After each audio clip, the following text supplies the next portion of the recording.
Okay, exactly as advertised. This is the beginning of the barium series, three-part lecture which will cover upper GI, lower GI, and some more lower GI with miscellaneous buzzwords. Most people have had no real instruction on barium because there's only a handful of people left alive who know how to do it. You've probably figured out that through the course of your training, its primary utility is for leak studies and miscellaneous problem solving. Although there are a few radiologists who trained in the Cretaceous period who have managed to position themselves in high ranks of academics and could be in a position to write test questions on the material, would make sense if you live to the ripe old age of 95, you're likely to make emeritus status. So I'm going to make an attempt to point out some of the stuff that I think is testable with regard to multiple choice, and maybe drop a little bit of knowledge on a few things. This is a topic that generates a lot of anxiety because there aren't very many people that know how to teach it well. It's still multiple choice. There's three main types of questions. Starting out with an anatomy case, there's potential for three indentions along the lower esophagus, which have names which are testable. An A ring, which is a muscular ring, a B ring, which is the mucosal ring, and what sometimes occurs is a C ring, which is just a diaphragmatic impression in the setting of a hiatal hernia. The way to remember these is that they are descending, and if you were singing the alphabet as you walk down the steps, A, B, C, you would encounter them in the same way that you would encounter them on this esophagram. So this is the most likely question regarding this particular anatomy, which is which one is pathologic, which one can be pathologic and be the so-called Schottky ring. And that's the B ring. And the way that I remember that is the Schottky ring. He's got a Schottky ring. And basically what that means is that the mucosal ring or the B ring has narrowed, often in the setting of reflux, to around 13 millimeters or less, which is the typical size for a piece of hamburger or steak to get stuck there, and then you end up having dysphagia, and then you go see your family medicine doctor, and after he chats with you, he orders this study, and then you end up having to read it. So this right here is how it's most, this is the tricky way to show it. This is the sneaky way to show it. You take the barium tablet and you drop it right there. If you see that, you're supposed to assume that it's stuck there. Fluoro is obviously a dynamic exam, but it becomes undynamic, adynamic on multiple choice. So anytime you see a pill that is anywhere in the esophagus with regard to multiple choice, you have to assume that it is stuck at that location. Yes, it could be stuck there from a stricture as well, but in your mind, Schottky ring should be something that comes to mind. And like I noted earlier, it's associated with reflux, and that makes sense. If you've got reflux irritating that ring, it narrows a little bit, and it can end up becoming symptomatic. Two esophagams, same patient, slightly different times. Remember, it's a dynamic exam. And what we're seeing here is fold thickening. Anytime you have fold thickening, that's from irritation, and the most likely thing to irritate the esophagus is reflux. So that should be the first thing you think of when you see fold thickening. You should think reflux. The worse the fold thickening, the worse the reflux. The second thing to think about is another cause of irritation, which is infection. And if you're seeing plaque-like nodules, then you should think about Candida. If it gets really severe, it can have a shaggy appearance, It's classically described as granular, although it's never actually shown that way. And for them to show it to you like that on the test, they'd have to actually find a picture of whatever granular looks like. So this is how I would think about Candida. If it's just ask and there's no picture, the buzzword to remember is granular. If it is shown in a picture, this is the kind of picture that I would think about, a nodular picture or a shaggy picture. Well, why does it look like it looks? This is how I remember it. This is an endoscopic image here, and I want to point out a few things. First one is this. Notice that the folds look thick here. See that? See that? See that? See that? See that? See that? See that? It's, if you've got, remember I said fold thickening, inflammation, right? So you've got fold thickening, and it basically has created little tiny canals or channels for the fungus to sit on, and then it's going to accumulate, and it creates that row. It tends to look like it's growing in rows, and here are your little tiny nodules. And if you look at this esophagram, you can imagine that that's what's going on there on the inside. So it has sort of nodules occurring in rows like cars in a traffic jam. Now here's the classic companion case. Exact same picture, both sides, but different histories. Remember, this hurts. Candida infection is very painful. So if you would happen to get, so anytime you get any kind of history with a picture, you need to analyze it. You're not allowed to believe in coincidence. So anything that they give you is relevant. The age of the patient is relevant. Any kind of background and history. I've mentioned numerous times ethnicity when it shows up is often helpful. Otherwise, they wouldn't bother to mention it. But you've got a history that's leading you to believe this patient is immunocompromised with throat pain. That's going to make you think infection. There can be a couple of different things. You could have ulcerative pathologies, CMV, herpes. They can occur in an immunocompromised person.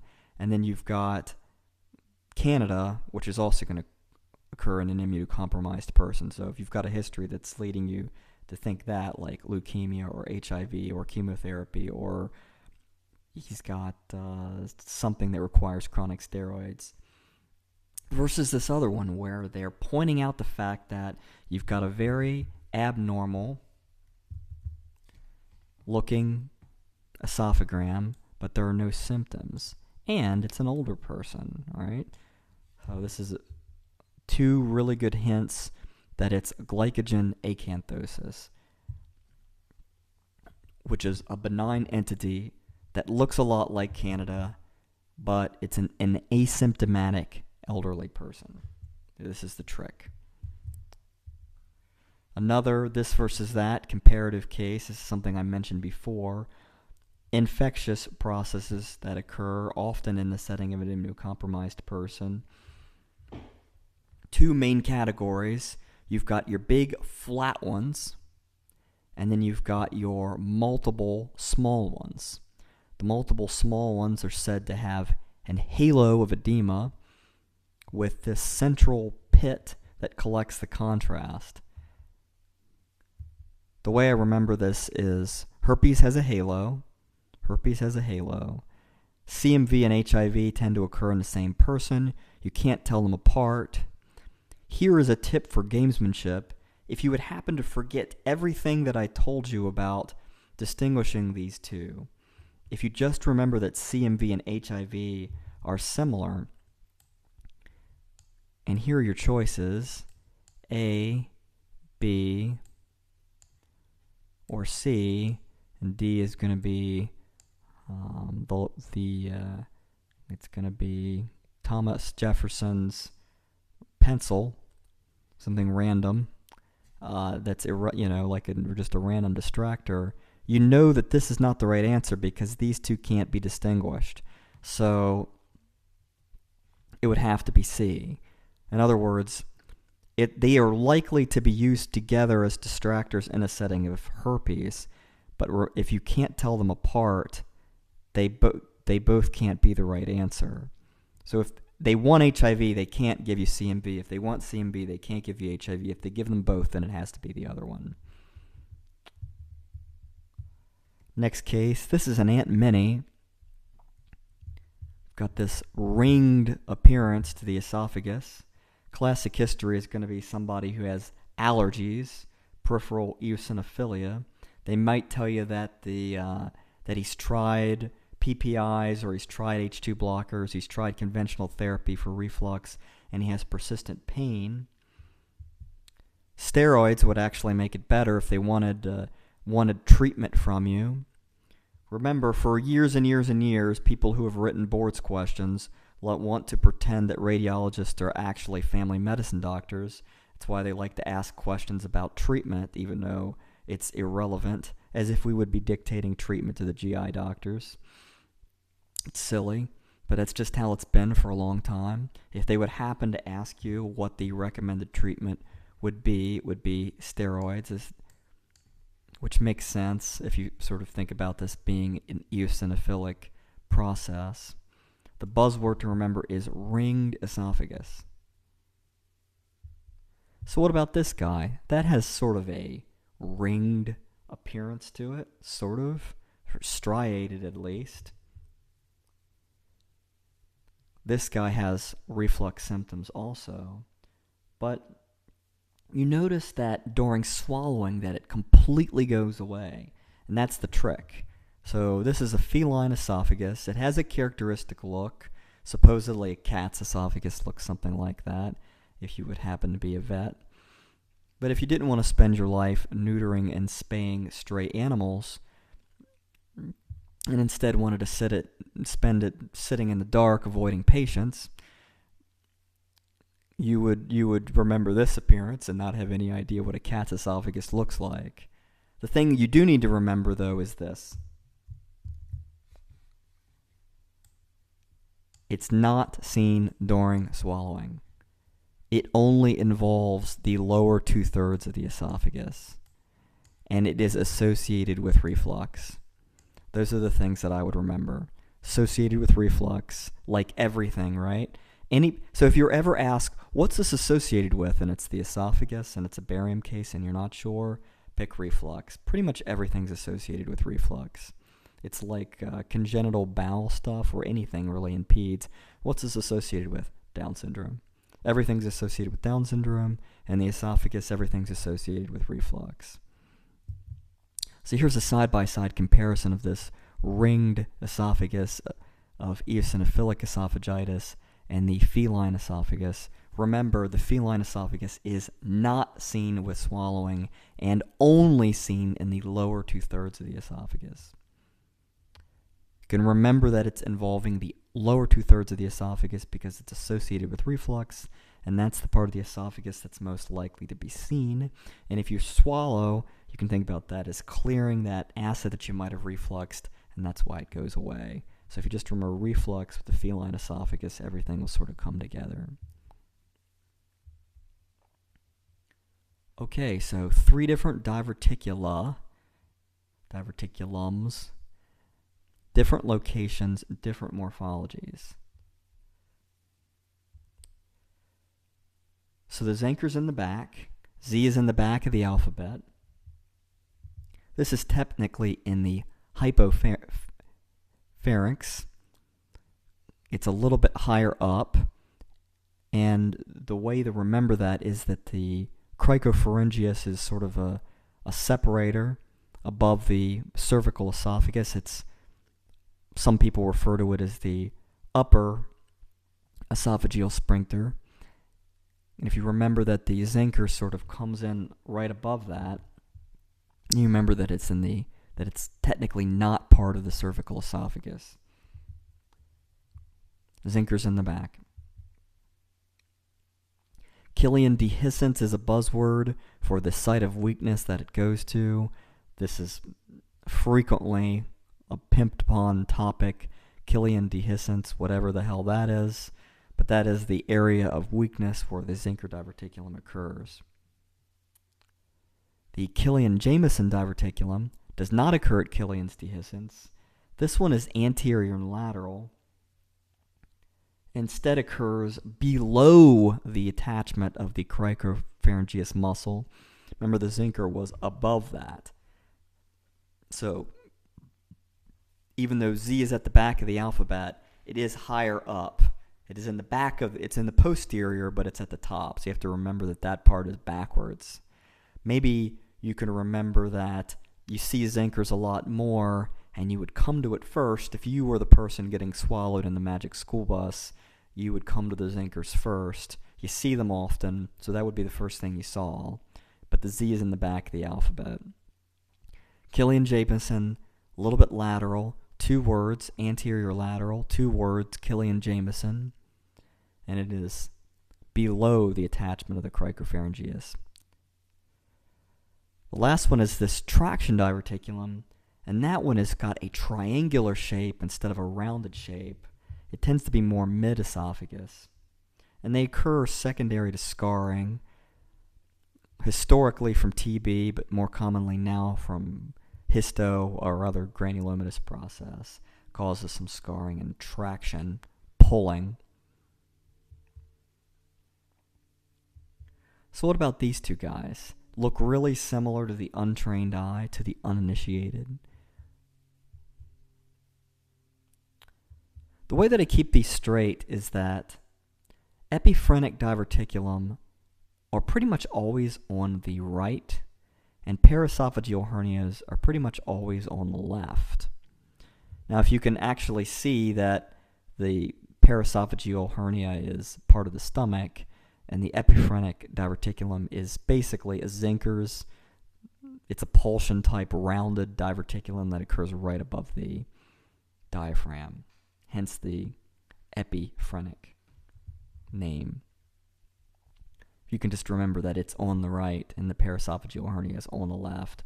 And if you think back to probably 100 or 200 paraesophageal hernias that you've seen, they're pretty much always on the left, aren't they?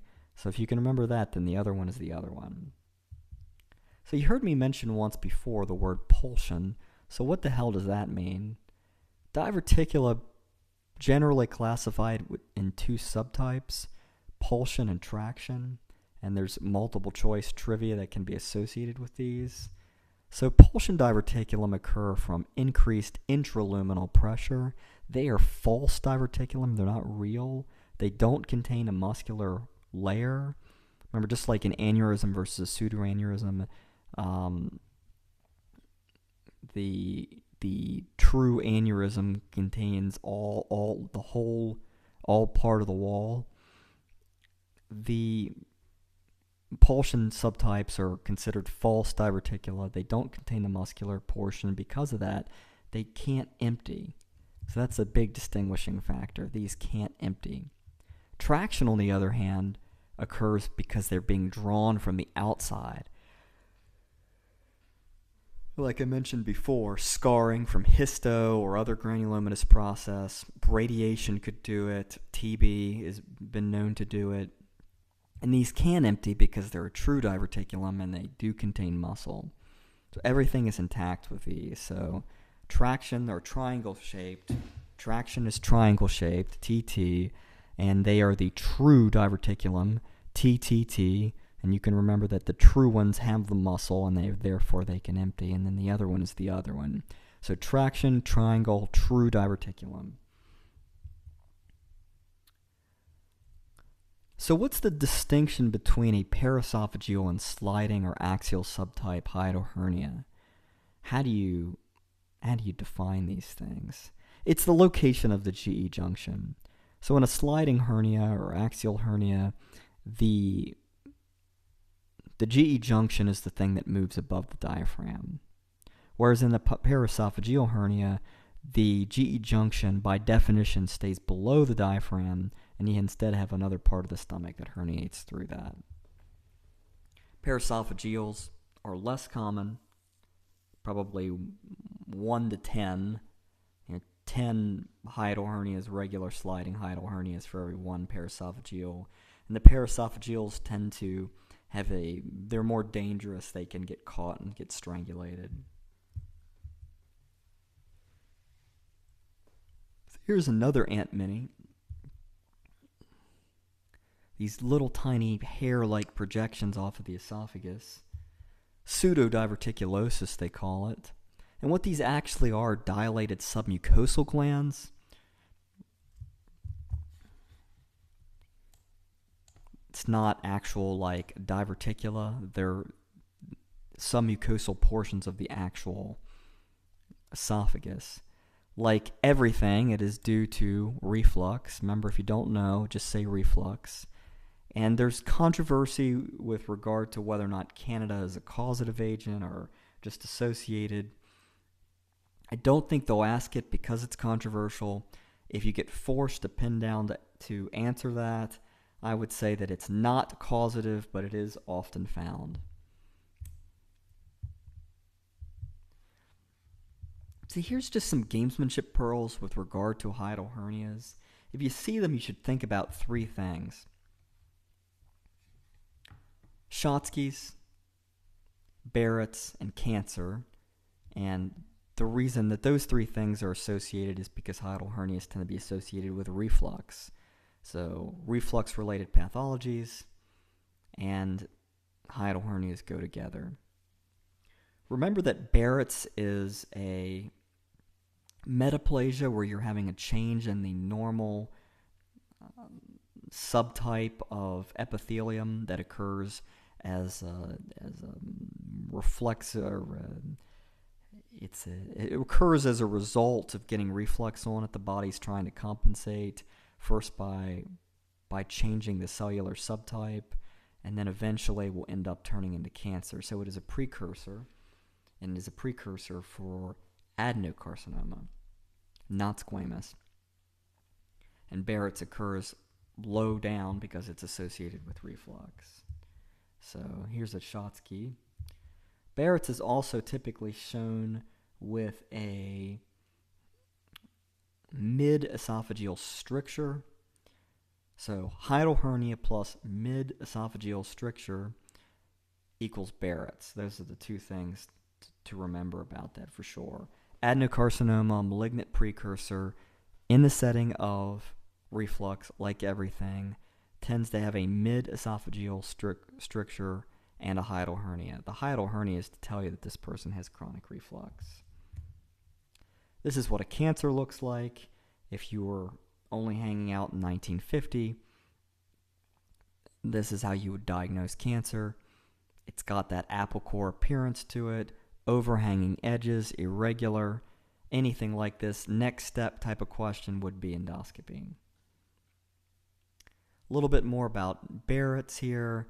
The quote reticular buzzword is just like granular for Candida, where whatever the hell that means, if they're going to just write out the word, granular is the one you want for Candida, reticular is the one you want for Barrett's. If they're going to show it, it's going to be a hiatal hernia plus a mid-esophageal stricture.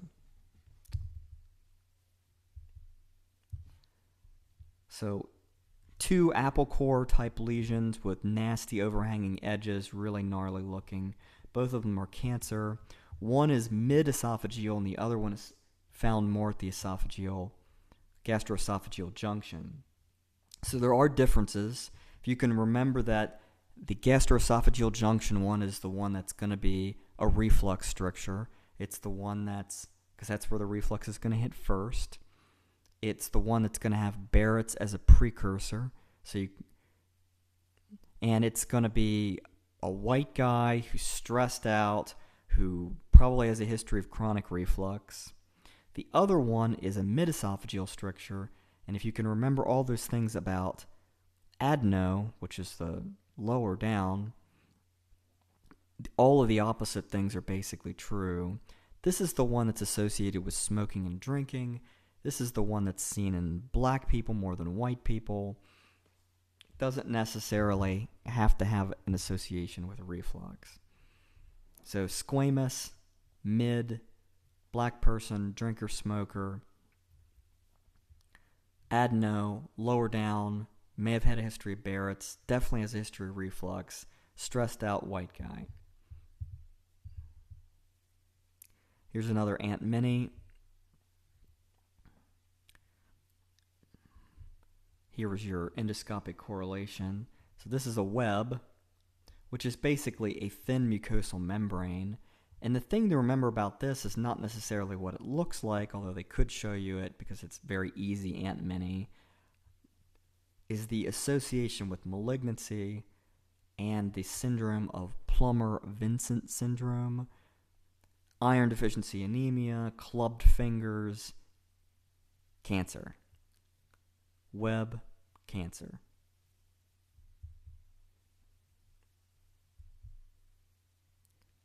All right, so dynamic exam shown on still images. We've got the same patient. First one has a varicoid appearance to it, which can be either varices or varicoid malignancy. Can look like this. But they're showing you a distended appearance of the esophagus, and they're showing you that to show you that because that's how you distinguish between the two. So varicoid is going to be fixed. Varicoid malignancy is going to be fixed. Esophageal varices, you're going to be able to distend them out with a big bolus. So big giant swallow smashes those vessels right out, and you can't see them anymore. So the key to distinguishing between the two is the change in morphology with distension. Also, these are the so-called uphill varices, which are the conventional varices that you expect with portal hypertension. The liver is below the diaphragm, so these things are traveling uphill, as opposed to some kind of an obstructive process in the venous return up high. Those are downhill varices. Just remember the liver is below these varices, so they're climbing uphill. Classic Aunt Minnie look. Dilated esophagus, that's food filled, all this debris that you see inside the esophagus. Here's some Cheerios and McDonald's cheeseburger and French fries and whatever else that's chewed up in there. Narrowing to a bird's beak appearance. So there's a couple of different things that can actually give you a dilated esophagus. The first one is achalasia. Achalasia is a failure to relax of the esophageal sphincter. That's sort of what's going on with the process. In addition to the fact that the lower two-thirds doesn't have normal peristalsis. Bird's beak is a buzzword. Another thing to remember about achalasia is that it has an increased risk for Candida. And the way to remember that is that it's not peristalsing normally. So you have Candida normally in your body, but it's kept in check by normal flora and normal processes. If you can remember that, if you're not like clearing your secretions normally, that just like water damp situation in a dark shower, a dark esophagus that's kept damp is going to grow some fungus in it and mold. That's how I sort of remember that achalasia is like the damp shower that it's just like water sort of drips sitting around and it's not dried off, so it gets set up to grow some fungus. A critical distinction is this pseudoachalasia or secondary achalasia, and that is where you have an obstructing mass at the GE junction, which is, of course, just not like the esophageal sphincter, and primary achalasia does not relax. The cancer is not going to relax either, but the way that it's distinguished, the border would be more irregular and shaggy, probably. And they would have to tell you that this never emptied, never relaxed. Achalasia will eventually relax. It just doesn't like to. The third thing is scleroderma, and if they're going to show you scleroderma, they are most likely going to ask the association, which is NSIP. It has association with other interstitial lung disease, but NSIP is the most common one. And if you remember that NSIP, just remember two things about it. Ground glass, subpleural sparing. Ground glass, subpleural sparing. Those are your buzzwords. Yes, there are two subtypes of NSIP. There's cellular and there's fibrotic. Fibrotic tends to have more traction bronchiectasis, like this case here. It has a shittier prognosis, but subpleural sparing, ground glass, NSIP, scleroderma. Okay, so we've got an impression upon the esophagus. And now let me impress upon you that when you see an impression on the esophagus, that you should think about vascular things because they love this stuff. So let me just talk about a couple that matter.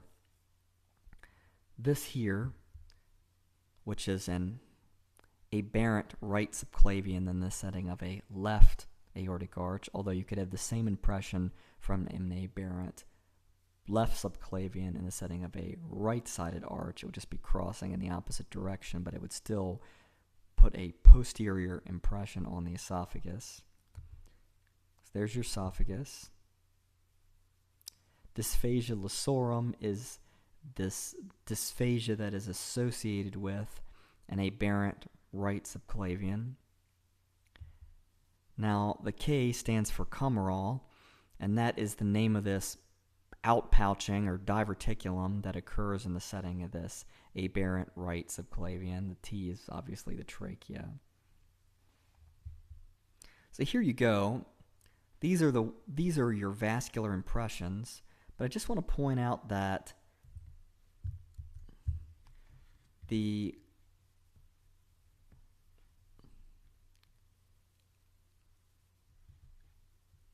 so here's a trachea. Here's the esophagus. The esophagus is the thing you're actually going to see when you've got your impression.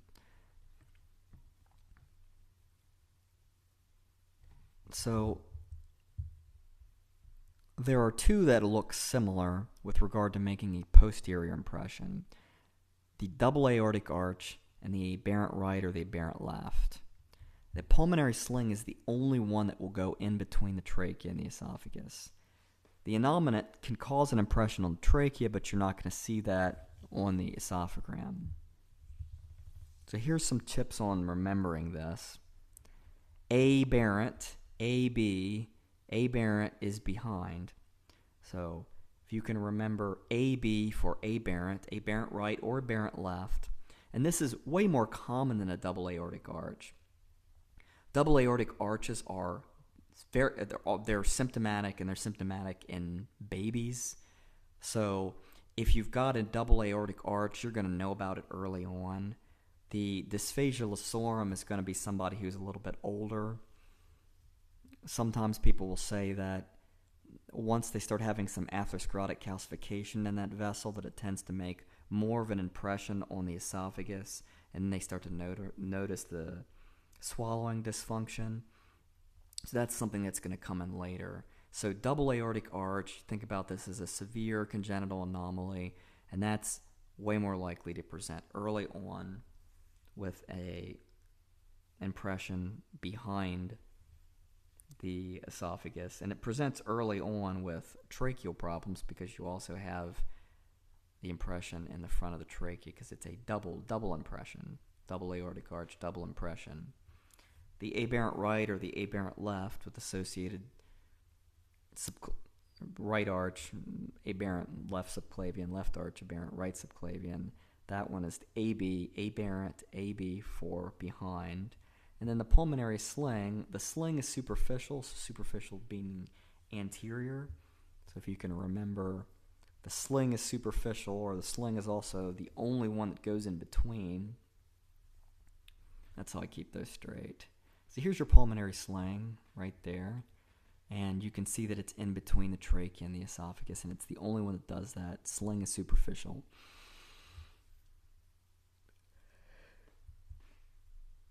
There's some high-yield trivia with regard to associations of the pulmonary sling.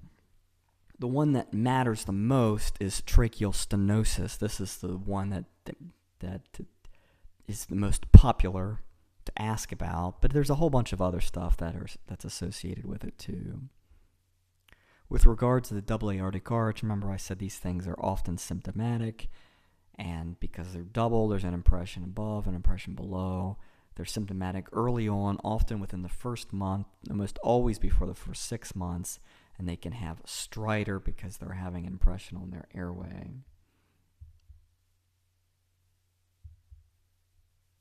Okay, so this is an upper GI with a small bowel follow-through. And we'll take a look at the stomach. And notice the stomach has sort of got a triangular looking antrum. Normal one here. This is the so-called ram's horn deformity. A whole bunch of different stuff. The things that I would remember are peptic ulcer disease, scarring, or granulomatous disease scarring. And granulomatous disease can mean Crohn's, it can mean sarcoid, it can mean TB, typically goes in that category, eosinophilic gastroenteritis, and you can have a malignant infiltration that can cause this appearance too. This is another classic upper GI Aunt Minnie, where you've got your windsock deformity. An intraluminal diverticulum could look similar to that. This is a pediatric thing, duodenal web. Think about this as almost duodenal atresia. If you can remember or from peds, duodenal atresia is a cannulation defect as opposed to jejunal atresia, which is secondary to a vascular insult. Cannulation defects are associated with Down syndrome. Remember, if you can't remember what the association with anything is in peds, it's always Down syndrome. Cannulation defects tend to be solitary as opposed to vascular insults like jejunal atresia is associated with other atresias. Duodenal atresias isolated, more likely. Duodenal webs are isolated, more likely. So let's talk briefly, if we've traveled back to the Cretaceous period and we've been asked to distinguish between benign and malignant stomach ulcers, how can you do that? So, what if the ulcer projects beyond the normal border of the stomach? That, believe it or not, is actually a benign finding. Projecting beyond the normal border is a benign finding. A wide ulcer is a malignant finding. So width more than depth tends to be a malignant process. And I think about this as sort of something that's growing and infiltrating. What if the folds extend into the crater? These are real respectful folds, and respectful things tend to be benign. And then the opposite is true. If your folds do not extend into the crater, they are not respectful, and things that are not respectful are malignant. So on the radiologist's right, this side, we've got this ulcer which extends beyond the normal border. It's taller than it is wide, and it has a characteristic line on it. This is a so-called Hampton's line. The opposite's true with the carmen meniscus, which is wider than it is tall, would have irregular folds and sort of this meniscus appearance, and this is supposedly a pathognomonic look for a malignant ulcer. So this is the end of part 1 for the barium lecture. 2 more parts to go, both of which are focused more on the lower end of the GI tract.